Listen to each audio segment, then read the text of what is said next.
The Scottish Highlands. Breathtakingly beautiful, yet with a past that's tinged with sorrow.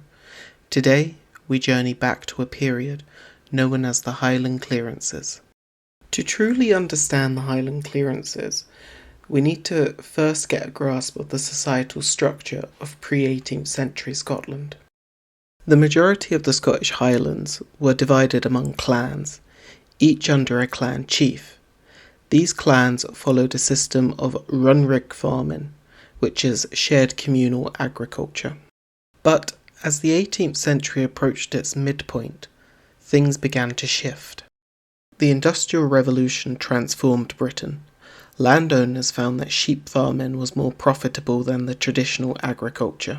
Encouraged by this potential for increased profit, many landlords decided to evict their tenants to make way for vast sheep farms. This was the beginning of the clearances. Thousands of Highlanders were evicted, often forcibly. Homes, which had stood for generations, were burned to prevent return. Many who resisted were met with violence.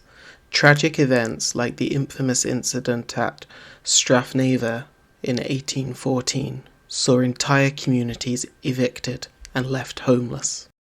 As the clearances continued, many Scots emigrated, seeking a new life in North America, Australia, and other distant lands.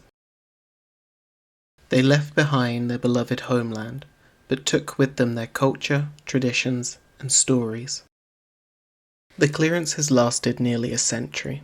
By the late 19th century, the Highlands had changed forever. The once thriving communities were replaced with vast, empty landscapes.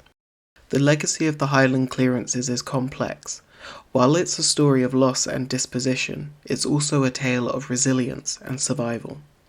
The displaced Highlanders carried their identities wherever they went, ensuring that the Highland spirit, despite everything, remained unbroken. The Highland Clearances, a poignant chapter in Scotland's history, reminds us of the strength of the human spirit in the face of adversity.